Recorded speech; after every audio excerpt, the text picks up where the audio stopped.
Action Park Media.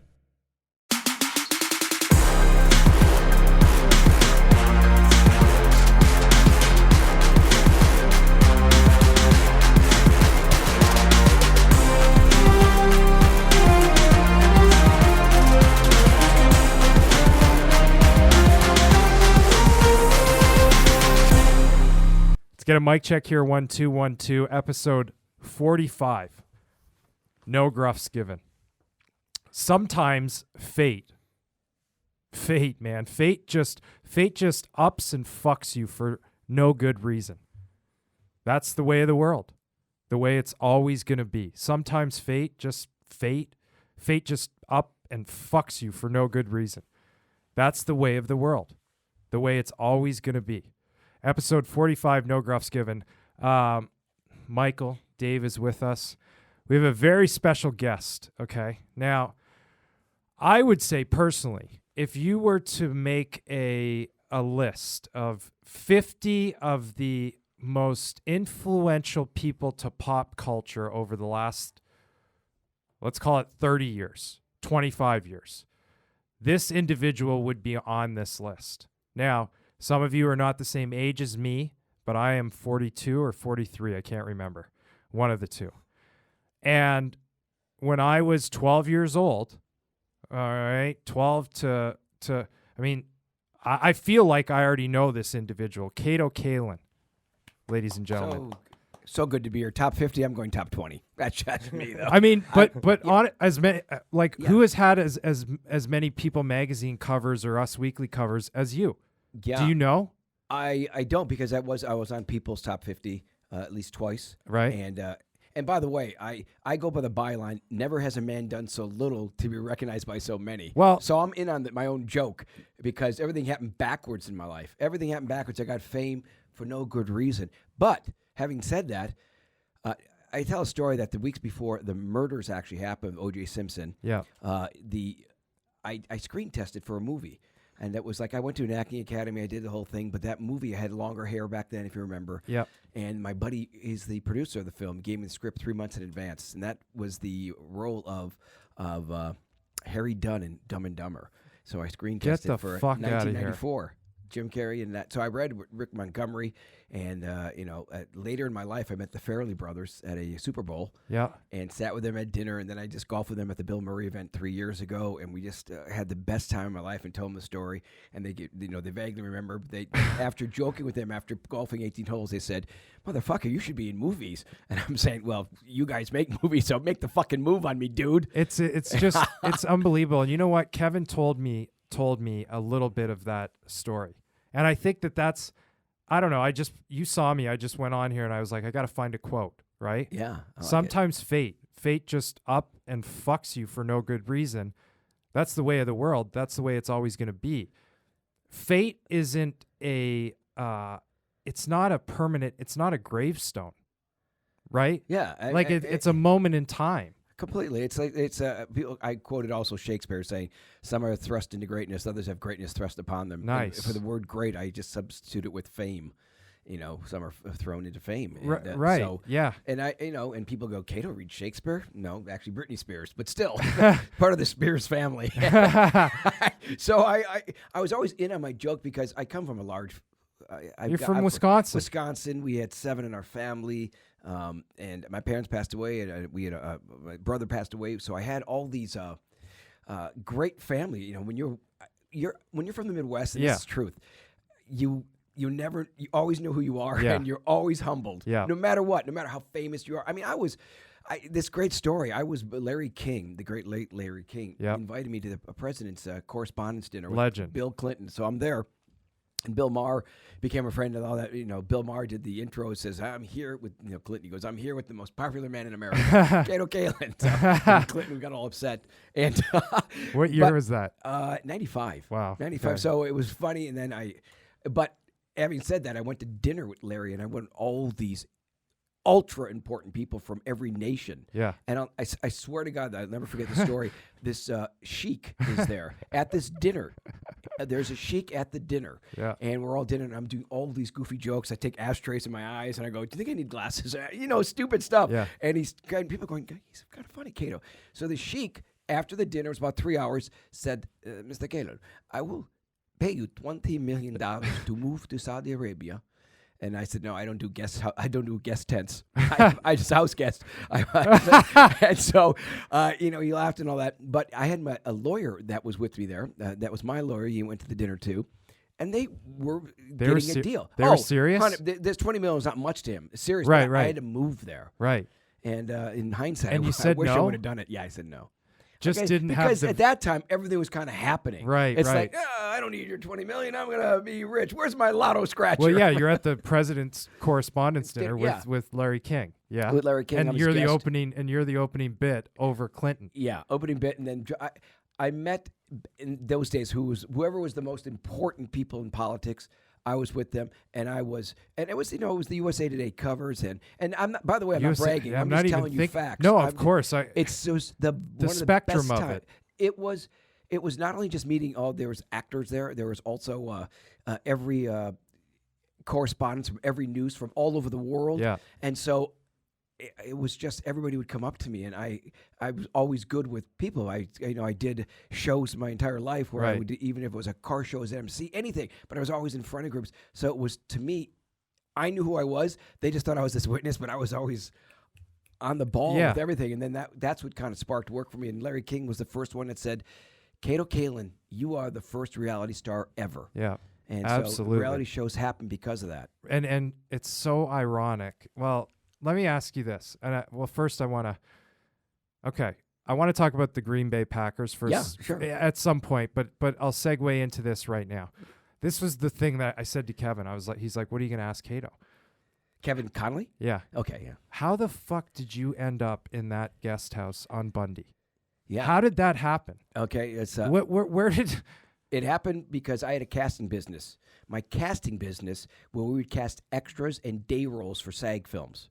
So if anybody knows SAG is Screen Actors Guild. That's what you were doing to keep the lights on while you were training to be an actor. Yes, and my partner was a gentleman, great guy named Grant Kramer. If anybody knows Grant Kramer was on General Hospital. He was the ultimate stud.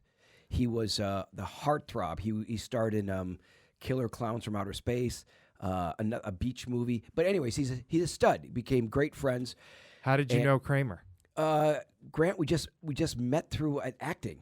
Okay. Acting, and then we started a business where we would cast films like Harry Hamlin, or there was a lot of Moshe Diamond had a company, and Moshe Diamond did a lot of the Van Damme films and all that. We'd get the casting job. So if they said we need a scene with 150 extras, we had the clients, Right. and I would be on set wrangling them. I get paid for every person there, Right. So I would be doing these, and Grant and I did really well. We said, let's take a vacation, go to Aspen.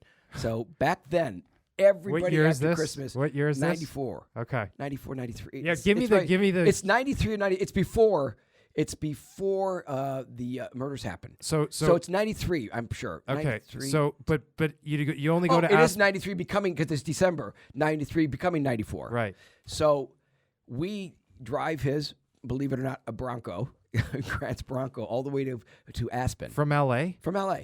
Yeah, we're going to stay there after Christmas. Because everyone goes after Christmas. Everybody that's anybody would be like the scene. Yeah. Well, that's why in Dumb and Dumber they all go to Aspen, Right. the film scene, Right. which is a separate story. So we get there, and nobody knows me, who I am. I'm just Kato Kaelin. That's it. Yeah. Everybody knows Grant because Right. they know Grant. He's in the business. Grant's in the business. Great guy.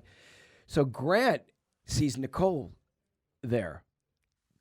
Nicole knows him from doing celebrity ski events. Uh-huh. He's a skier. And she's divorced now, Yeah. but they kind of hit it off. Like, oh, we hang out completely. I'm the third wheel. Right. And I'm there the entire time. I'm the guy. I'm the laughter. I'm doing the Right, whole thing. right. And in the meantime, I'm making this other girl laugh the whole time, and her name was Catherine Oxenberg. And Catherine Oxenberg was a princess. She was on a show called Dynasty. Oh God. She's of course. she's drop dead gorgeous. Yeah. And That was Nicole's friend? No, everybody's in Aspen. I just happen to be talking to her. Okay. It's in this big ballroom. We're invited to the best events. So Right. we're in this ballroom. I'm hanging out with her and just making her laugh. We hit it off. We hang out the entire time. together, and then we all hook up, and we just would go to the parties. So I was still the third wheel, but Grant and Nicole kind of hit it off. Yeah.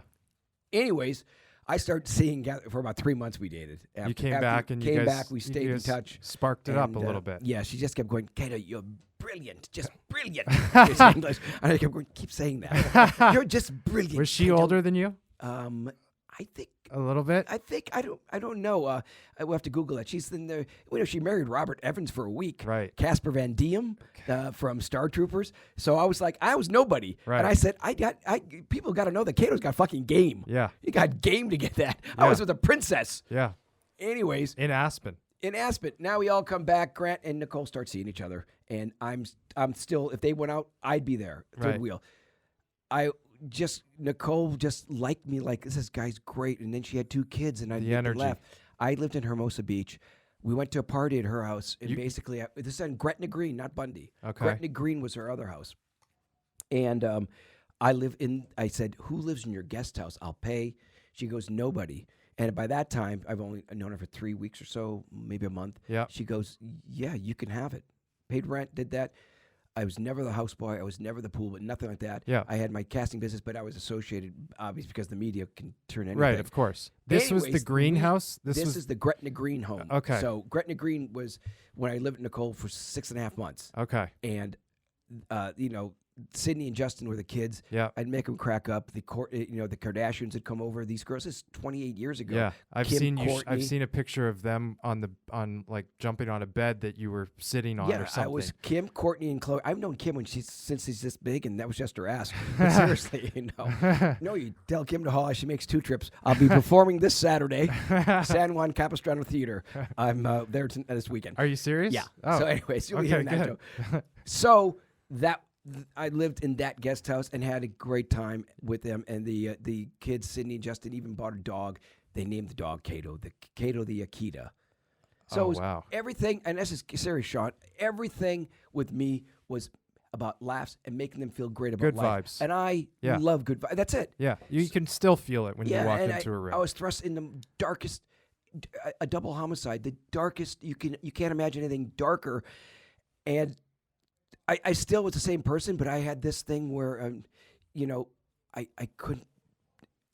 How do you bring light into something dark? And by the way, it wasn't about me. It's about 2 young people losing their lives. But my thing was just to still be me.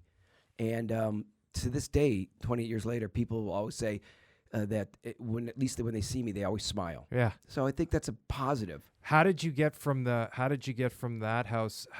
When did the move happen? Okay, so they saw each other. Grant and Nicole saw each other for a while, and they amicably split up. And they just kind of it faded. And then Nicole had to move out. She's in a very expensive house, so she got a place on Bundy. Yeah. And she said, "There's an extra room if you want to move in there." Right. And I said, "No." I just didn't feel right about living in the same house. Guest house, fine. Yeah. I just didn't want to live in the actual house. Yeah, understood. So at that time, I was out of luck. She started dating. They was seeing OJ again. OJ saw me with the kids and said, "I've got 3 bungalows, huge bungalows. No one's there." He goes, "There's 2 open ones. You can have one till you find a place." Right. I said, "That's cool." And I thought, okay. And I already knew him. You already didn't had the hang out, relation. but Yeah. I always, when they went out, they was like, "Oh." If Well, the kids, if they needed me, if I was around, if they said we're going to dinner, would you watch? I'd say, of course, I'll watch them and have fun. Absolutely. So, but I wasn't the babysitter. It wasn't like getting paid. It was just no. something. I get it. If I was there, I did it, and they were great kids, and I just love making them laugh. Yeah. Infectious laughter. How long? So then, at some point, OJ moved out of the house, and you stayed because you and Nicole. OJ had a house. She moved to Bundy. I moved into Rockingham. Oh. So I had a bungalow at Rockingham. So Okay, OJ and they were still not together. They were dating, seeing each other, still separate homes. Right. How far out from? How many years prior, or is this to the murders to Nicole? So it's happening within that year. Within that year. Yeah. So you were at the Rockingham house. I'm at the Rockingham house in 1994. And Nicole's down the street. Down the street on Bundy. On Bundy. Yeah. And you're still at that point. Had you become what was your allegiance, I guess, always to your relationship with Nicole was predated OJ, Yeah. right? You knew her longer. Yeah, I knew her longer. Probably more allegiance to her. Yeah. I never thought in a billion years there'd be a murder. Yeah. And so, but I knew her first, and I always knew her as the wonderful woman, loving mom. Yeah. Always just to do anything for her kids. Yeah. So and OJ was gone a lot. He was not there as much as she's raising the kids basically. Right. He was a bona fide Sportscaster. superstar at that point. Always on the road, probably doing stuff. He was. I think he was Notre Dame games, NCAA football. So he did a lot. Okay, let me ask you this. After everything happens, in the first 48 hours after everything happens, did you have a moment to like sneak away to Swingers by yourself, or did you go to some sort of deli or something and sit down and eat by yourself and just kind of collect your thoughts about what the fuck was happening? Back in '94. Yeah, like first 48 hours. First 48 hours was I was still in the guest house, and it was awful because at certain points, OJ did come up to me and would say, "Kato, I was in the kitchen," and then everything kind of switched. Like, no, I wasn't in the kitchen with. He was trying to. This in my was opinion, before they had formally pressed charges. Like this was during the investigation phase. So he was still in the 24 house hours. early on. Yeah, and you couldn't get evicted. It wasn't. They couldn't tell you that you couldn't stay there, right? No, well, I kind of left right immediately. Almost 3 days later, so I left on my own. Packed. I just headed out to live with a buddy. You went with it. I lived with a buddy with his family until I found something. Right. And so at that time I was out because I felt like obviously I'm around a lot of people, but I was alone. Right. In my thoughts, and I was just when he said that kind of made me feel like something's not right. This is right because I thought at the time he was in Chicago. No way, he's the guy that did this. Right. At that time. Right. And then everything started to. I was sequestered, so I didn't know a lot that was going to trial, but I did talk with police immediately. I was questioned. Okay, where was the first time you were questioned? Right, they came to my guest house door. Like it seemed like 5:30 a.m. I think 5 a.m. Yeah, 4 detectives, and was Furman in that group? Furman Venetter. I think a guy named Phillips and Lang. You still remember like all four of them? I still have contact with Lang. Venetter's dead, but completely. And when they came to my door, I didn't even ask any questions at all. Like, just saw a door. I opened it and said, "Hey, hi, what's up? Come on in." They never even said, "Hey, we're LAPD." They just came in. And then they said that. And that could have been like, right. I saw 4 guys. And then they came in and asked, showed me the badges and said, "Hey, what did you wear last night?" And they went over my room. I said, "Oh, this." And I just said, Did this plane crash? Was there a plane crash? Because I don't know anything. You thought OJ's plane went down. Yeah. I thought, why are they here? I'm not thinking there's been a murder. Like something drastic happened. Like, did his plane crash? What's going on? And then they checked over. They went and I showed them they looked at the bottom of my shoes, showed my, I was a bachelor and kind of sloppy. I had all my clothes, I had the place where you had to wipe your feet when you left. No, seriously. So they did that. And then I said, in the meantime now, during that night, I said this on other shows, I had the eeriest feeling all night. It was June gloom in LA. Yeah. There was a fog. And I had a girl on the phone, back and forth. They're going. I said, "You come over here. No, you come to my place. We're just going to do stuff together." Right. And I go, "No, you come in." And then at one point I said, "Hey, did we just have an earthquake?" So I asked her if we had an earthquake. She goes, "No." I go, "Oh, my picture just moved on the wall." So my wall is basically like this. There's no window, but I had a picture, and it actually moved like that. And I told all 4 guys, I said, "Hey, I just got it's probably nothing." That's what you said. I said, "It's probably nothing, but I thought we had an earthquake and my picture moved." That's when they checked in the back where there's an air conditioning unit, and they found the bloody glove. Holy shit! So it was bizarre because all these little things that I said, "Oh yeah, I found this this glove," and then they led me into the other room, and Arnell, OJ's daughter from her first marriage, was in the other bungalow. She doesn't know what's going on. We're walking, and then we go to the main house. They take us to the main house, and they question us, and they have the police are going to take us to a police station separately.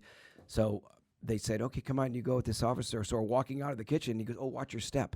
I go, "What?" He goes, "Oh, those blood drops." But in hindsight, since I watch a lot of forensic files and all these detective shows, they want to see a reaction. Because if you walk over, no, I didn't know. I said, oh, my God, there are blood drops. So I was just going to back up and go, yeah. When Furman and those guys are in the guest house for the first time, the way you just reenacted it, I could feel how dumbfounded you authentically were at that moment. Did they know that you didn't have anything to do with this? Well, they do their job, right? But my gut's telling me, like, first, I don't know what's going on. Right. I'm saying do whatever you guys want to do. Yeah. And that whole night, I was telling you, it was eerie. I couldn't sleep, and I thought I kept hearing stuff at like 1 a.m., 2 a.m. I didn't know, and it's not OJ because he's gone already in Chicago, or right? Whatever. But I'm going, what a night, tossing and turning. Then I hear knocks at the door. I thought it was part of my dream and everything. And I got up to go. There's people here, so you got that groggy. You're kind of lethargic. Like, is this real? So I kept feeling, is this real? And then I just did the question, but I became sort of friends with Lang years later. We stayed in touch. Yeah. And they just thought, we knew you were a good person. We knew this thing. They could feel it. They could just go like, that you were just this good dude. And they didn't say dude, but they said, you're, a good guy. And I was at the police station for I don't know how many hours. And the thing is, my mom, I don't know anything. Who did you call? I'm no calls, nothing. So you're kind of like a suspect at that point. They have to get you into a room and debrief you. I'm being questioned. I'm getting questioned, and I don't know what happened until I heard on a phone call at the house that Lang had to get on the phone call to say to the Brown family they don't like doing anything on the phone, but they do it on the phone because they don't want the media to let people know. It said your daughter's dead. So they didn't want to go to the house. They couldn't. Down this. They hate making a phone call. It's in person. Yeah, right. But they had to do before because it was a big story. Because the media was gonna. They might have heard it on TV before anything. Right. So I'm at the police station. No calls. I'm sitting in a room for. It seemed like 8 hours. I'm just there, and they're questioning me. I'm doing this. They're offering me food. In the meantime, back then when you have phone machines, I have no idea. My phone machine was a 60-minute. It's all my mom with 30 calls bawling. Just because what's going on? No one knows who the other guy was. At that point. So they just knew they that think her. I have it somewhere, but it's her. She thinks it's It's a young guy at the time. And the description was sort of like the hair and everything. Right. And so then I got home and at some point and called, and then she was just. But I know the pain. In the voice was just right. You'll never be able to. No one could ever recreate that for you. Yeah, it was just. How did you get back from the police station back to the house? They gave me a ride. They gave me a ride. And did they? When you got back to the house, did they say like, "Hey, don't walk over in this area"? No. At that time, I just go. Like I said, and then I'm calling everybody I can to just kind of, hey, this is what's going on. You got a place to stay for a while, right? Yeah, and then there were people at the time. No one knew. Because OJ was in Chicago, what's going on? So people were coming to OJ's, tons of people with food and just bringing stuff to say for condolences. And were you there? Were you the one answering the door? My house, no. I have a guest house that's separate from the house. Okay. So the main house is going on there. Right. But obviously they were saying, "Where's Kato?" They were asking me all these questions. Right. But it was. Back in time, it was all lots of famous people. Right. I was going to say, but Michael Jackson was there. The Jackson family was. I don't think Michael was. The drop-ins of like the drop-ins because back then you would that's sort of what you would do. You would show face. It's like a Godfather movie, like or somebody would cook something and you would send a matriarch from the family over. Correct. To they had that, and there was just food galore and then conversation. But that was at that time when that was going on when OJ brought me into the kitchen and said, "Kato, you know that I was." You and I in the kitchen, all that, and I said no. After the McDonald's, which I don't know, we're going to McDonald's. He ate us in the car immediately. I walked towards his house, and he stayed at the foot of his door of the car. So I was looking like, aren't you gonna? And then I didn't want to be this obsequious guy. I was like, oh, okay. I invited myself. You're the celebrity. I'll be the peasant. I'll go back to my room. Right. But that was it. I went and ate my food, so I didn't eat in his Bentley. And I never saw him again. That was it. He stayed at his. He never went into the house. Why did he want to go to McDonald's? He came to my door. I used to run, 50 miles a day and play basketball. I was a nut. And he just said, "Hey, could I borrow $40 to give him my door?" I said, you break 100? I ended up giving him $40. That's all I had. He needed to break 100. So I think in hindsight now, it's all. He wanted the cash? No, I think he's just saying, I saw him at that. Oh, fuck me. I'm like, why the fuck would OJ, especially back then, OJ didn't have cash on him? He probably had a fat stack that he always rolled with. And 40 Yours wasn't that fat. My 40 was a lot there. Right. I always tell people his tax bracket was Danish. I was donuts. Unbelievable. And so and then I invite myself to get something to eat. I don't know where we're going. You said, "Hey, can I come?" I said, "Oh man, I'm starving. Can I go?" And I just remember it seemed like a 10-second pause, and then I'm going. In my head, I'm going, "Oh, I should have invited myself. I'm stepping out of my boundary. Yeah. This is he's important. Blah blah blah." And he goes, "Yeah, sure." And so he he just drove, said, and he "Fuck drove, it, we'll and then find and then the police said, "Why did you go to that McDonald's so far away?" I said, "I don't know. I don't even eat at McDonald's." So there was one closer, and he went to one further. I don't remember, but he ordered. I don't eat meat, but I ordered a chicken sandwich. Yeah. And he ordered the thing. He ate like in one bite. He ate the whole thing and fries. And I said, "I'll wait till I get home." You didn't want to eat in a Bentley. I'm not going to eat out of respect. And then dropped off. I said, "Oh, we'll go in the house here." So I walked to the main house, and I looked. He was there at the door of his car. And I just went to my guest room and made phone calls. I don't. One of the calls I made was a great guy. His name, I'll just say his name's Tom. So Tom and I went to high school together in Nicole High School in Milwaukee. And Tom, at that time, I go, "Hey, I just had dinner with OJ Simpson. I'm doing the whole thing like I'm bragging. I just had." Tom was in charge of gang division in San Diego at the time.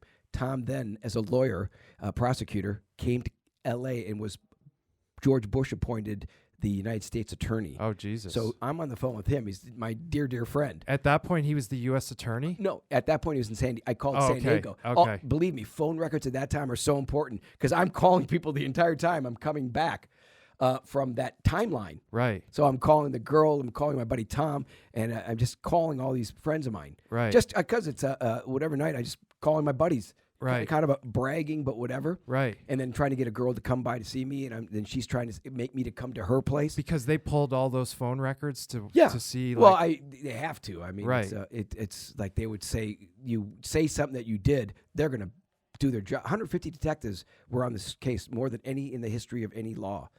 So of any case. How many times were they allowed to have follow-up interviews with you where it was like, I talked to them. Am I getting paid for this, or no? You're just screwed. You just have to, when they call, you got to do it. I was with them a lot, and I met with FBI. I met with tons of people, and then the FBI one time said you might want to hire. You probably have death threats. I'm going, what?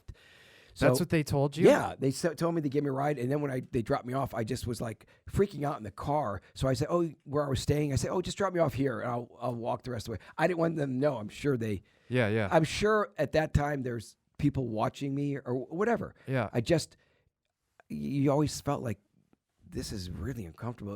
It was always high pressure. I had stomach problems and everything. It was like, of just course. Intense. Well, I met with Marsha Clark many times, and I met with the defense because I never had a lawyer in my life. I hired a lawyer. He did pro bono. Bill Janago passed away. Bill Janago was a mensch. He was a mensch and completely How'd you find him? Recommended by another attorney, and I met with him. And Bill, when I first met with him, he's asking me all questions. He doesn't know me, so he's trying to figure out if I have something to do with this. Right. So he's asking me all these questions. I tell him the whole story. How long is this after a few weeks? This is a month or two? This is probably at least a week into it because they're going to ask me to be part of a grand jury. So you didn't know what the fuck was going on. I had no. I need somebody to help. I was this guy. I swear, no tickets, nothing. Yeah. So a great funny story. If I can bring funny in this. At the time, I had a casting business. I had one of those old 300ZX black ZX. Yeah. Kind of sporty. Yeah. And I had to travel a lot to film sets. I could go all the way from Brentwood to Valencia, whatever the movie was. So I had this mannequin head, and I would put it in the front seat, prop it up so it looked like a carpool. Yeah. So the cops are looking back. There's just a head in my back seat. And then they told me later, they said, who is this guy? And I told my those gosh. guys told me the story. Like, we were thinking, what kind of character is this? Where was the body? You didn't use the no body. body. You No, just I used just the propped head. it up. Yeah, I just used the head. And I had This is mannequin. amazing. I had the mannequin head for carpooling back in the day. And they saw it in the back seat They at saw it in some the back point, seat, and we're yeah. like, "What the fuck?" Yeah, right Well, there. everybody's got. Did you ever cop to it? Did they ever Yeah, ask you? they asked me. I even said with the Lang and all that, they thought, why is this guy got a head? A mannequin's head in his back seat. I said, oh, I'm breaking the law. I go, I carpool with it. Sorry. But I, that's Why it. haven't they? They did the Cuba did the OJ. Why haven't they done it from your POV yet? Maybe the show will get them. No, honestly, I like that would have been. That's the fun thing. Who are the people? Cupid? No, Cuba Gooding did the The movie. the People versus OJ Simpson. It was Yeah. Ryan Murphy, I think. Ryan Murphy. Yeah. But why haven't they done it from your perspective? You know what? This Billy, is the interest. Like, to me, this is that all the other. I mean, you know what I live in both sides. I always want to do something where it's called room with a view. Yeah. I had the room from both sides. I saw how both sides live. Yeah. And I thought it was an interesting story. Jeffrey Toobin, right? They didn't want to meet with me. well, you don't And want to. Billy. I mean, yeah. now we're not in a position that we're aligned with Toobin. Oh right? no. I know. He's watching our show. No, masturbating. Yeah. Anyway, he to you. Yeah. To No, Michael. to Michael. Pass that on. So Dave. you can't beat it till you get home. Anyways, Billy Madison played me. Billy Madison is also in the Bond film No Time Yeah, to Die. of course. Great He's actor. a It's like, great- wow, yeah. they picked a kind of a stud for kid. know, I was he- like, wow. But Billy Madison didn't want to meet. And I guess because he made his own choice. So I was like, I would, you're an actor, I would go, no matter what, I would want to meet. Absolutely. I want to meet the person regardless. I've got my decision, but he didn't. But I saw him do an interview. The guy could not have been more complimentary. The guy was just, from other people he knew that I'd met, Yeah. he just said, I didn't meet, but I've heard this fucking Kato guy's charismatic and all. He's saying this now. Yeah. I hate when I say stuff that's positive about me, but I'm saying with others, and it was like, oh my God, I love this dude. I'm telling you right now, I would love to see it from that POV. Like, this is because it's all been the craziness of what happened from forward facing it. It's like, what happened? I wanted to see you the days leading up to it in the carpool lane with this, like, yeah, working. not knowing that your world was did- about to just get fucking turned upside down. Working my butt off to make a living. That's Yeah. it. Honestly, I'm the epitome of what a struggling actor in LA is. Yeah. Coming from Wisconsin, trying to get a career. The first audition in, like, I've been in SAG now for almost 40 years. My very first time auditioning, I got a National Coke commercial. Yeah. I go, this is fucking easy. This Right. is big money. So I shoot the commercial. I get edited out. So they like me. They call me back. I do a slice commercial. Slice commercial. Edit out. I do a cherry Coke. I shoot 3 commercials all within 2 years. All edited out. I'm bawling because at that time, well over $200,000 of it airing. I said, oh my God, I keep cutting me out. And then it was just a struggle. Yeah. Like, boy, welcome to, but gave you my SAG card because I shot the commercial and I did Well, all that. also it was a totally different. There weren't streamers back then, and Oh. a million shows. I mean, No, you had no. pilot seasons. Pilots, that I went if you to- didn't get a show, you weren't going Right. to get an audition for a few months. Right. I went to a Creative Actors Academy. I've been around. And then after that, I studied with Ivana Chubbuck, who was like Matthew Perry, Brad Pitt's. I was studying. And like, I kept going, I'm getting close. I was starting to get really great auditions. And then the murders happened. I became a caricature. I couldn't get anything. You're going to. I know for a fact that at some point soon, like you're going to have your Mickey Rourke resurgence, and it's going to be in the form of a role. Like it's like, I see it. You're going to have the last laugh on everything. I hope I hope you're right, Owen, because like, remember Vanessa Williams? Who cares that she was nude? She became a big star. Yeah. I did my civil duty by testifying, and if anything, I didn't. So many lawyers got SAG jobs and got parts, and Yeah. I just stayed with my career. I didn't become a lawyer. I just was like, no, I'm still gonna hustle and try this. And I hope people hear this because, man, I'm the same dude. It's like, and by the way, you're still here. yeah. Thriving, telling jokes. You guys have a podcast. Tell me about Yeah. the podcast, because so last week you had, just a coincidence, last week you had a gal on there Yeah. that I didn't even know. I guess she had critical information as far as It's the most amazing story, Jill Shively. I remember this back. what's the show called? And by the way, subscribe to it on YouTube. It's Yes. 1 Degree of Scandalous. Once again, 1 Degree of Scandalous. It's with Tom Zenner, and Tom is a pro of Tom's all pros. great. He is a newscaster, sportscaster in every major market. There in the Jordan days in Chicago, Brady days of New England, and just so good. He keeps the focus of the show, and I can be myself. Yeah. It's great. 1 Degree of Scandalous on YouTube. But we had Jill Shively on last week, and when I heard her story back 28 then. years ago, I would go, this is the most important witness. She saw the Bronco. She saw OJ coming back at that timeline. Coming back, he ran a red light. His lights are off on his Bronco. He hits his car up on a median, almost strikes her car and another car. She's got the wherewithal to memorize the license plate. So at that time, she doesn't know. It's just she reports him, calls immediately. It's a drunk driver here in Brentwood, blah, blah, blah. Next morning, they say to her, that license plate was OJ Simpson. And the news came out like at 11 a.m. at that time. Yeah. She gets inundated with stuff, but Marsha Clark said that since she sold her story, she's not valuable. And I said, first of all, she's a single mom, doesn't make... Wait, that was the prosecution's decision? Yeah. I didn't know that. She was going to be prosecuted. She would be... She said that she's not going to be credible and they're going to tear her apart. And if you listen, by the way, on 1 Degree of Scandalous, listen to her story because she's so credible.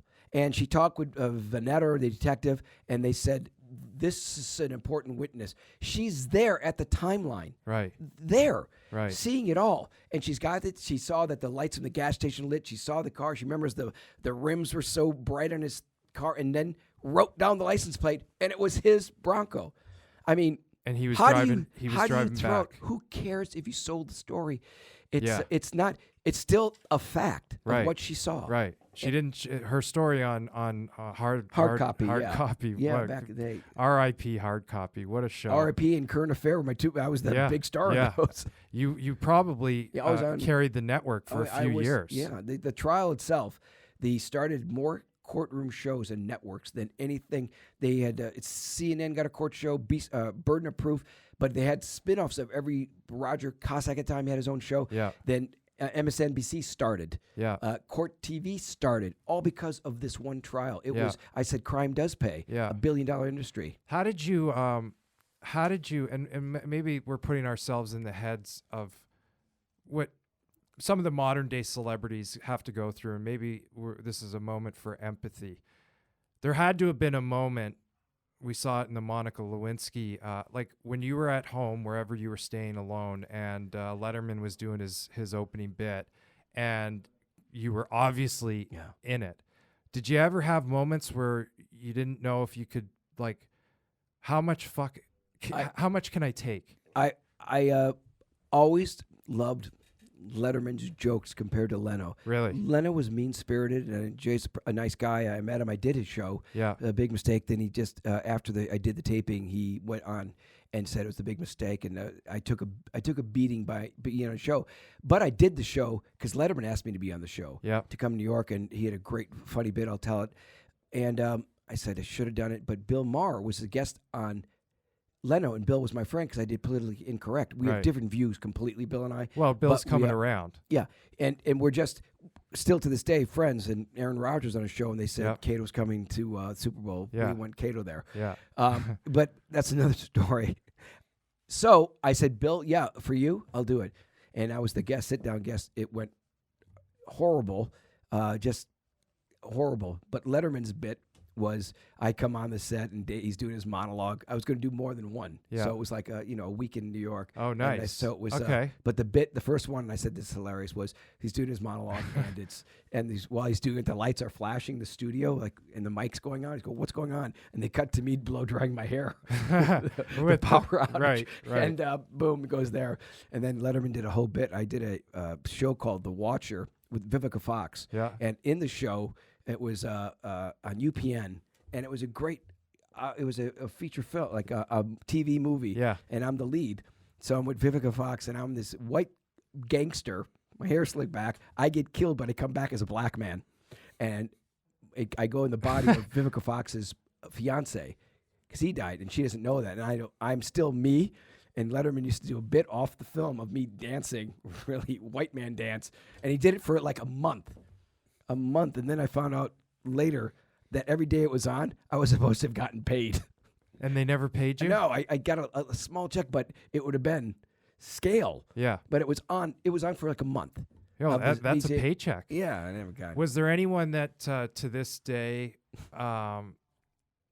said something that they should take back? Any of those people? No, I don't think so. I mean, not that I'm aware of. No one that really slighted you or said something that like bothered your mom to the point. That was it. Me, I'm Teflon. Yeah. They didn't understand that the family. Yeah. They were affected more than me. Right. And I would have to call her. Don't watch Hard Copy. Don't watch Current Affair. Mom, right. Don't. That would make her want to watch it more. So that was tough because I know my mom. Just she's like Mrs. Santa Claus. Yeah. Jolly, heavy, and just loving. Yeah. So when she's crying, it's like, oh, God, I wish they could see how it affected my mom, not me. Looking back on it, do you regret not just cashing the fuck out? Or do you think it was too early to even cash out at that point? Because you were, to me, looking in, you were too solid during that time. Like you talk about being in a divided house. Yeah. You didn't really sell anything. And I think you should have sold the fuck out. I think I was just hoping that justice. But I wanted, I just thought that people like yourself would see that.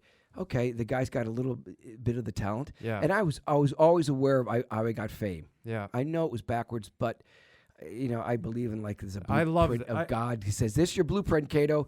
This is what's going to happen. You're going to get famous, but this is how." And I've never lost sight that it's about two young people that died. I got brutally killed. And I've always had the focus there. And Kim Goldman, Ron's sister, I guess I could say I became friends. I did her podcast and hugged and pictures, and she's great. And I met Fred.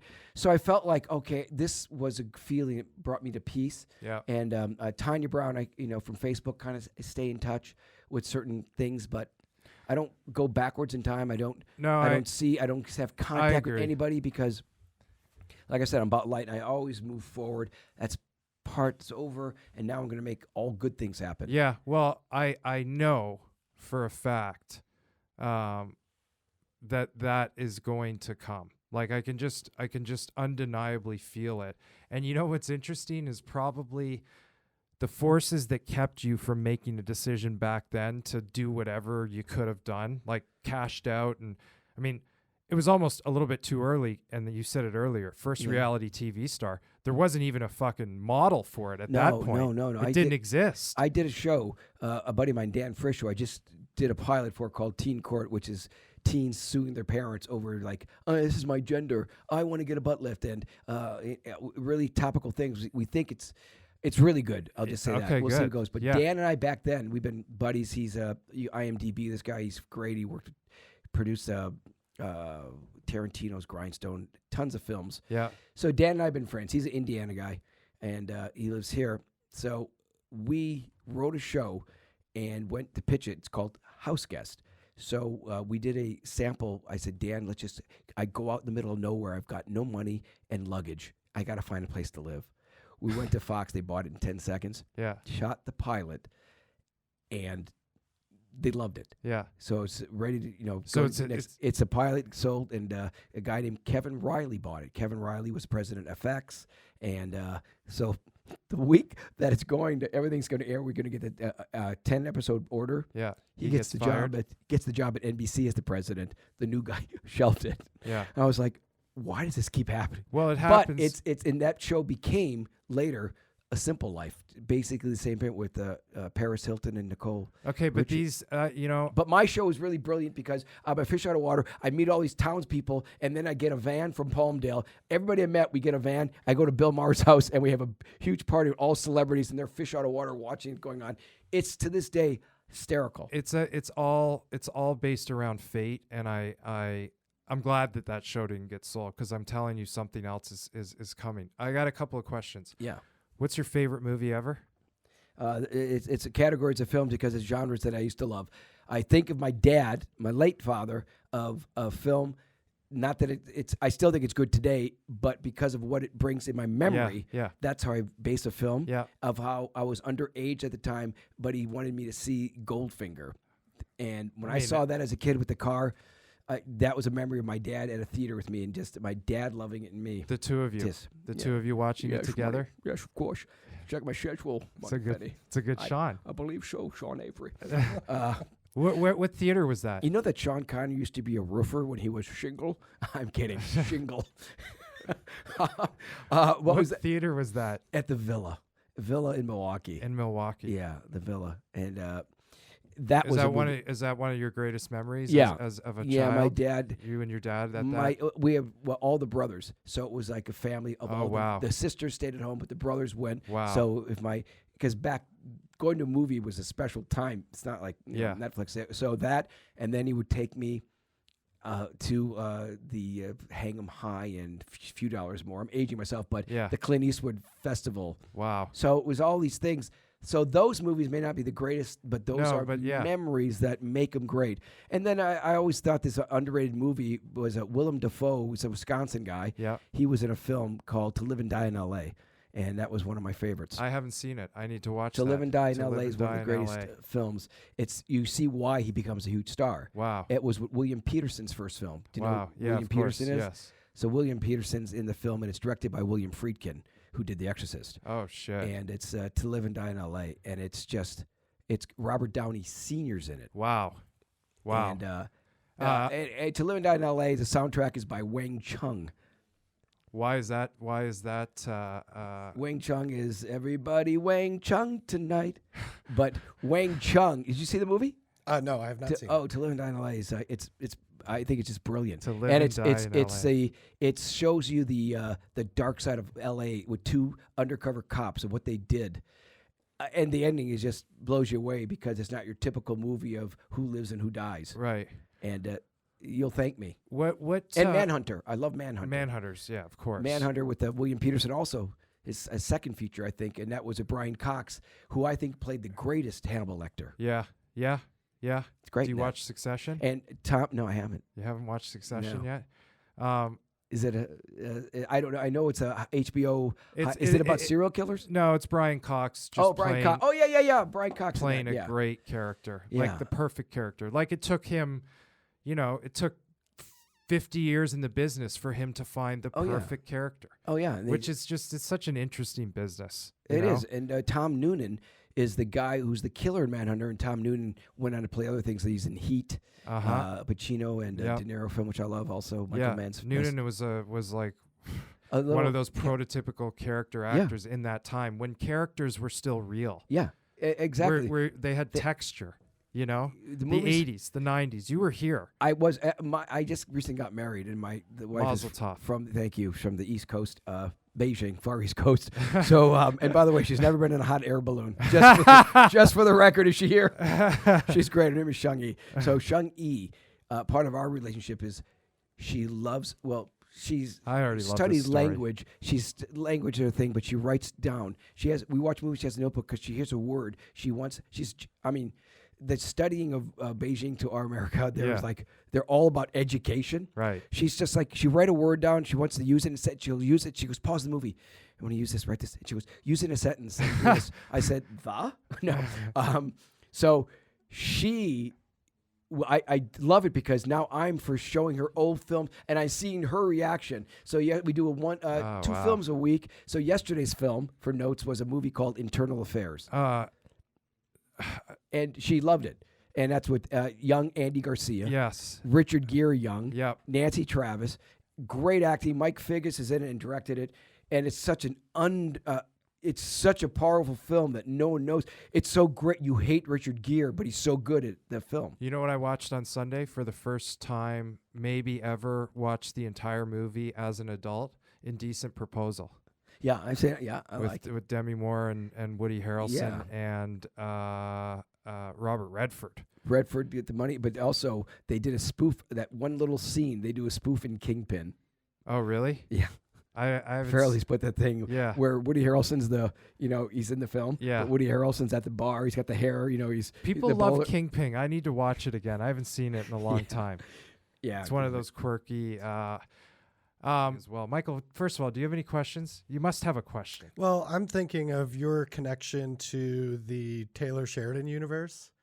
I started thinking, where does Kato, I what know. character in that universe You know what? could You're he play? fucking right. Like, yeah, he could it's, play one of the Californians that go to Yellowstone that's going to be moving in, why they need the airport and all of that I love Taylor stuff. Sheridan because one of my To Hell or High Waters. I love that film. One of the best. But it's like I do serious but comedy, but it's like comedy's hard. Well, And no, the serious you're stuff like The Watcher was like real serious role, but you're more comedy, whatever. You're funny in real life. Like it's like you could be, you are right. The Taylor and interestingly enough, this is where I segue. Taylor, I don't know if he's open about being. Taylor's a conservative, right? He has he hires conservatives. He is. I think that if you see that network now and Paramount Plus, the wokeness is being shooken out of it. Stallone's on it. Yeah, Stallone's on it. What about he's right? You've known Sly for probably a long time and I- seen him I've met- around yeah. for years. I did a show in Beverly Hills called Tailgating with Kato with a guy named Elkie David. Google Elkie I David. remember Elkie. Elkie David is a billionaire. And I won't tell you everything. You have to Google him because he's an eccentric billionaire. He lives in Malibu, but he did where he said "fuck off" many times in court, and the judge would go $10,000, $20,000, and he's fighting Gloria Allred and something. I don't want to speak out of turn. You have to Google him. Right. So I did a show with him in Beverly Hills where it was called Tailgating with Kato, and part of the segment was I take a microphone, and it was on Canon where I'd be and I just go and interview people. If they got a question, I give them a quarter in the parking meter. Nice. You get longer parking. Right. And it was right next to Cafe Roma and Giuseppe Franco. Yeah. I get the mic there. Sly Every got his day- haircut there. Stallone and Schwarzenegger, Frank Stallone, the guy Frank from Breaking Stallone. Bad, not Bryan Cranston. The other, he's in. Always plays a villain. He's in Beverly Hills Cop, older actor, but great. Always see these guys smoking cigars, so they always became like, hey, and I say, Sly, I love you, baby. Oh, Kato. It got so much that Jackie Stallone's mom, I don't know if she's living or not, she used to read people's asses, not their palm. She'd read your ass and tell you your fortune by reading your butt cheeks. And she kept trying to get me to read my butt cheeks. You never let her? I never did. You never let her? I did it. No. Never let her. I said, what is this hemorrhoid? No. She would read butt. And so I went to her wedding. She got married to a neurosurgeon, Frank and Sly and Jennifer Flavin. All those people were there. And I was one of the main guests. How old was she when she got remarried? This has got to be 20 years ago. Wow. At least 20 years ago. And it was incredible fun. What was the weirdest, most interesting party that you ever went to back in that time period that you found yourself in? Was there ever a real weird one? No, I think the parties I went to that were the best parties. I'm not a drinker, not a druggie, and never have been. And people think because I'm hyper, I'm drugged up. Yeah. Never touched in my life. Just my choice. Yeah. And I have friends that do drugs. Fine. Yeah. I didn't judge, and I just didn't Pick your mind. poison. But Choose your own. Yeah, and I was fun. I always thought that would ruin my creativity for me. Anyways, in the 90s, even the beginning of 2000s, the Playboy Mansion were the best parties. Oh, there you go. By far. Really? By far in the 90s when Titanic came out. Before cell that. phones. Yeah, exactly. There was still there, but it was the most fun with the this is when like it'd be the Wilsons, Owen, Luke, and Tobey Maguire. When all those guys were young Vince and they were Vaughn, still running and all and, doing the stuff and fun. and everybody was Everybody's good having days. fun. Everybody. Jamie Kennedy, he's a buddy. Yeah. He's comedy. Yeah. And those were and that was still an environment where everyone came together and it wasn't evil. It wasn't You people guys like weren't sex. It wasn't like that. It was fun. At least you could have, if you wanted to see stuff, you could go and see that stuff. But if I was usually with a girl. Right. I brought, sometimes it would be for a while. Bill Maher and I used to go to the Playboy Mansion as buddies until I had got a girlfriend. I'd bring her with Bill. Yeah. So, but we'd go there and I'd laugh. I swear to you, I'd laugh my ass off. It'd be 8 hours of just laughing. From 7 o'clock until 7 to 2 a.m. or so. Yeah. And then we end up going to, at that time, Jerry's Deli. That was the spot? That was it. And it was the most fun. People were cool. And if you wanted to go out into a corner and do your goofy stuff, I wasn't part of that. I'd be, on the dance floor. I met everybody. Yeah. Everybody would be there at that time. A lot of drugs. Like I said, I wasn't. I'm sure there was. Yeah. Did I see it? No. Yeah. I didn't. There's the grotto, but the grotto sort of was like, no. It's, if you're in there, you're humid. probably. It's disgusting. It's probably a virus. And who wants to get into a pool at a party? Yeah. Well, the pool's good, but the grotto was a steam like. So thing, that was a different area. Yeah. It's probably it was back then. It was probably COVID-19 in the yeah, COVID. You're a conservative. Yeah. When did that happen? I always thought it was always the right thing. It always seemed like liberals are not liberals like they were. I mean, my thoughts were. I guess I kind of followed suit with my mom and dad. Yeah. They're both in the Army. Yeah. You just had a barometer for what was right and what was wrong. I honestly, and I don't push it down people's throats, but I just remember, where are you born? Well, Toronto. Okay, so I remember when I was born in Wisconsin, it was a huge deal to us to go to the parade with my dad to see the 4th of July, anything with Veterans Day. Yeah. We had to go as a family a parade and watch the flag raised. And, right. My sister's son died in the war, so we'd seen the flags folded, the Marines. So I've always been kind of like, not pushing military, but I always thought conservatives was it was like the smart choice. Yeah. And I look at, America right now is really in trouble. It's odd. And people might hate me and all that. The Biden administration, can I say this stuff? It's a fucking train wreck. What do you mean? It's a criminal. It's a joke. It's a criminal it's operation. It's a joke, and I don't know how people can say he's a good. I voted this guy. I don't know how you see these not. The old videos of him. He's not aware. He's not even here with us today. No. He's totally fried. The State of the Union address, the mumbles, you can go on. I go on certain people I follow, probably the same people on Twitter that have the insight. I always recommend Jack Posobiec. Yeah. He's just nails certain things. Yeah. And it's like, man, we need help. Whether or not you hate Trump or like him, everything he did, regardless, he was everything. Inflation's down. You had eggs. You had everything was better. Yeah. And all because of people in his tweets. But you've been in Hollywood long enough. You would you say that it's safe to say that the majority of people are they really Democrats? Or are they fiscal conservatives that like money and like keeping their money? And the Hollywood makes this perception that they're all this, that they're liberals, that they are. I think that there's a big percentage of them that are, but I think the big ones are closeted conservatives. So I think so on some. I think there's certain people, and I hate this because I try to love people. Yeah. I see someone if they're driving with a mask in the car. I know personally I would not ever would want to hang out with that person. Yeah. So I just did a joke on Instagram, where I was at the a Galleria and I took all these masks and I said, "Hey, buy a designer air mask. It's Chanel, or I've got a pen. I can make it Armani." And I'm passing out these things. Oh, you wanna? And I had Jimmy Choo. Here you go. And because these people are out in 71-degree weather. Yeah. It's gorgeous blue, no pollution, and they're wearing a mask. And I'm like, and then on my Instagram, people were like, "What do you have the right to do this?" First of all, I did satire. And I didn't state my views. I was like selling a mask. Right. And certain people just took such offense to it. I'm like, there's something wrong when you take offense to that. It's like, obviously I know that they're a mask wearer or whatever. Yeah. And if you're wearing a mask in the hospital, fine, but not in this way. Vitamin D is the cure-all. It's the panacea of life. It cures you. Yeah. When you when the trial, where did they put you? What hotel did you get sequestered in? No, I didn't. I wasn't. I was. I stayed where buddies of mine at that time. So did they pick you up every day that trial? No, I had the lawyer. I met with him. I drove down with him. I was down at the courthouse many times, standing on call because they didn't know if I was going to be called. So you're waiting there, and I literally was in a room that was 3/4. It was basically a closet for hours, nowhere, just all day, just sitting there, waiting to see if I would be called that day in a suit, in a suit, yeah. So you just waited your turn because you didn't know if something would happen that day. And at that trial, you saw there was something weird popped up. A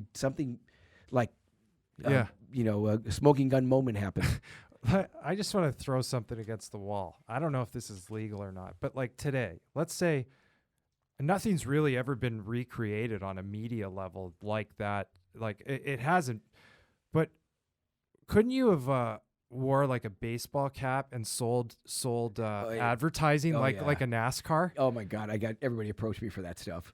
I got approached, and so many comedians kept saying you got to get an endorsement deal, and that Even and back then, people yeah. were like yeah, floating they that were- around. Yeah, Your karma jar is full, bro. You like the fact that you didn't do any of that is such a.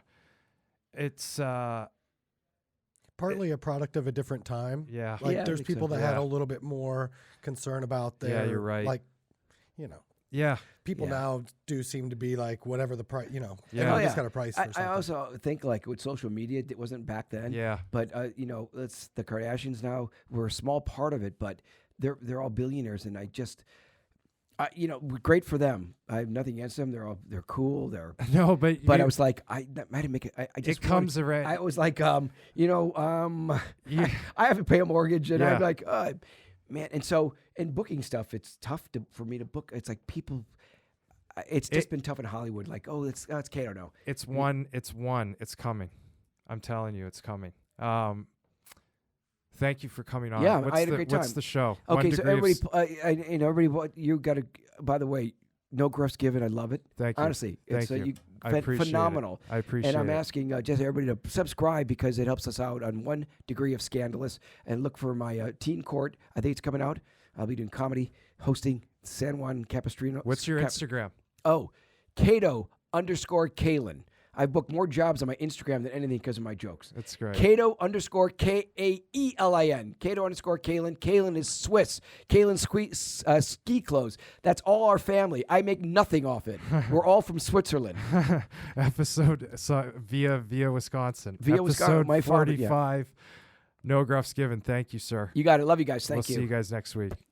Or we're back. We're going to do a little recap quickly. I can't believe I forgot to mention Kato Kaelin and his cameos, okay? Anyone that is in my age category or older, it's a great gift, okay? I got to tell you, Kato, what a guy. What a guy. Yeah, you can feel the energy. Totally. He's just you're right. You're dead on with that. Taylor Sheridan. Yeah, something's gonna pop for him. I just love it. He has great energy. We walked up at the same time, and I complimented his shoes. He just had an aura about him. Yeah. he's buzzing. Yeah. I've seen Babylon, and I love it. I loved every minute of it. Okay, it got a little sloppy. What was the point of the movie? Well, it was a love story to the way that they used to make movies, the debauchery, the transition from silent to talkies. I loved it. I absolutely loved it. Yeah. So I want to apologize if I at any point projected that I didn't or the reviews were bad on it. I thought it was fantastic. I didn't talk about this Trevor Zegras stuff last week. Michael's done some deep dives. We're trying to get confirmation. Here's what I'll say. If he did say to Terry, is that the kid's name? Troy Stetcher. Oh, Stetcher. Troy Terry is the kid that went to the All-Star game in Zegras' place. If Zegras did if Zegras did say to Stetcher that your dad is watching, I don't know if it just hits different right now in my current state. I know that Kevin and Scotty both have lost their dads. If he said your dad is watching to this guy, I got to tell you, that's one of the worst things that anyone has ever said in the history of sports trash talk. That is like, first of all, who made you God? That's just on its face. I'm like, who made this kid God? These entitled little Gen Xers or whatever they're called now. Like, who made you God to say that to somebody? I just think it's one of, I don't know, it's been bothering me for a week, and I got to get it off my chest because I don't like the kid. I don't like the game he plays. I don't like the tricks. I don't like the covers, the hair. I think it's a step back, take a breath moment, all right? Because I saw him point up. All right. I don't know if somebody made it up because they knew that Stetcher's dad had I just will say this. All right. Take a step back. I'm going to take a pause. I'm going to breathe. I'm going to make sure that I don't want to form an opinion too much because we don't know for sure if it's true. But that's a crazy moment. The NHL All-Star Game has turned into a complete circus. Yeah, and I won't just, shit on the NHL All-Star Game, all the All-Star games. Well, the NFL, the Pro NBA, Bowl was... the dunk contest isn't what it was. So, unfortunately for a lot of these athletes, they're carrying the media and things for each individual team that they play for. And then when all of their teammates and their families and everybody goes on their mid-season vacation, these stars are still working. Yeah. They have to go there. They have to put in the work. I mean, it was fun to see the Kachucks be able to share that moment as a family and all of that kind of stuff. But, yeah. If you're Connor McDavid, you might want to just take the week and a half off and get ready for the second half of the season instead of worrying about whether or not you're going to beat Kadri in the accuracy competition. Yeah, so, it's interesting that guys still go to it because They it just doesn't hold that significant. It's not cool anymore. It's not cool, and I think they would put more effort in if they were incentivized better. If there was more money, if there was more, just you have to have more consideration. They're doing the bare minimum. Just play a game. They're doing the bare minimum too, the players, because they're not being rewarded, and it's really it hurts the fan experience more than it helps by having the event at all. And the skills competition, do breakaways and hardest shot. I mean, I don't know. Like there's 4 events. Just do it and just do it real. We as fans want to see you guys use your best moves at full speed in an environment where you're allowed to show off, right? Yeah. Like the way that the dunk competition used to be. You know, Jordan coming from the top of the key, he's all in. Yeah. He's all in on that dunk. Yeah. But when you see like Cale Makar wipe out on the fastest skater, everybody's heart goes in their throat. It's crazy. Well, McDavid had he said, I'm not doing it. Yeah, right. Right? Which was interesting. Smart. I mean, he was like, can I please just do another event? And he goes 8 for 8 in accuracy, but somehow loses. And I feel like in other sports, if you miss a shot, well, I didn't watch it that much, so Michael. I watched it. You were in on it. Yeah. But I feel like if you miss a shot, then maybe there's a point or a time penalty where, how do you go 8 for 8 and lose the accuracy competition? I don't know. I don't understand that. What are the Stanley Cup odds? Okay, let's go through the top 5. Okay, top 5, Boston Bruins at plus 450. Ooh, that's a tough bet. So Bruins at number 1, Colorado Avalanche and Hurricanes are number 2 at Colorado. Yeah. Why? Because they're getting everybody back, and they think they don't have a goalie. I think they're also talking that there might be that long-term IR scenario with Landeskog. Yeah. And then they can go out and get O'Reilly or somebody. Mm-hmm. I mean, I don't know why Landeskog would come back. I mean, it's a little bit longer than. But he's a veteran. He's battled injury the last couple of years. Like, it makes sense to rest him. Yeah, and he could, if you're skating hard for the 2 or 3 weeks prior to the start of the playoffs, you're with the Black Aces, he'll be fine. Yeah. Okay, so they're number 3 or 2. So they're tied for second with the Carolina Hurricanes. Okay. Who that's my pick. That team. Yeah, okay. that'd be my pick right now. Yeah. The Toronto Maple Leafs are at plus 1,000. And then your Tampa Bay Lightning are at plus 1,200. So that's the top 5. Wait, so they're all plus. So that means if you bet $100, you win 4 for Boston. 450. 450. Mm-hmm. Okay. Wow, the Leafs are that high. Plus 1,000. Lightning plus 1,200. Yeah. Well, that's a good bet to take. Yeah, I mean, I'm looking at the Kings going plus 3,500. I know, like, it's a complete long shot, but I like. Well, that money more put than $100 on it, maybe. Right. I mean, that's not going to happen. We could just zip over to Vegas real quick and just make a quick bet. Yeah, or if we had a gambling sponsor, we would tell you to go to the app and here's the swipe up and the code and all that shit, but we don't. Okay, interesting. Yeah, interesting. And there's a strength of schedule. Like looking at the second half. who are the teams that are going to have kind of the easiest path. Oh God. And that's where you see the Kings, Seattle, and Dallas being having the best strength of schedule. At Somebody the end of the rates season. that. That's a rating now. Strength of schedule. Yeah, and it's based on all the winning percentages of the team. Man, you can Correct. do anything with computers these days. Correct. Who cares?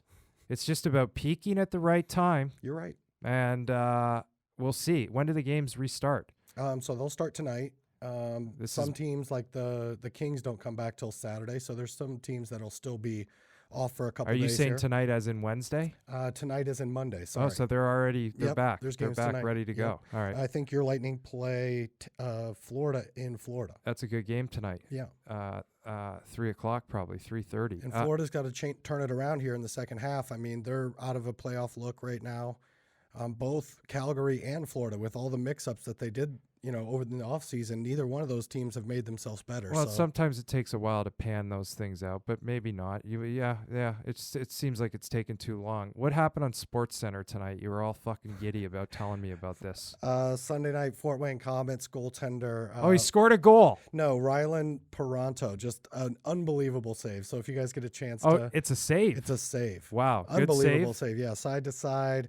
Kicks his leg up, the paddle up, big save. Great So, save. Yeah, good on you, Rylan. Big save, big win for the Comets. I think, that's it. We just wanted to come back and do a little recap. Episode 44, buy your cameos, Kato, your buddy Sean.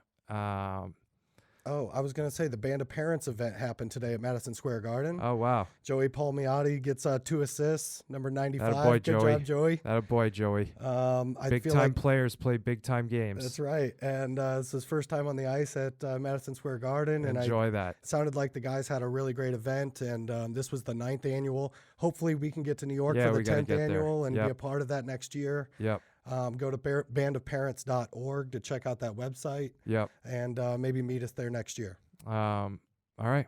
We'll see you next week. Redux. Episode 44, no gruffs given.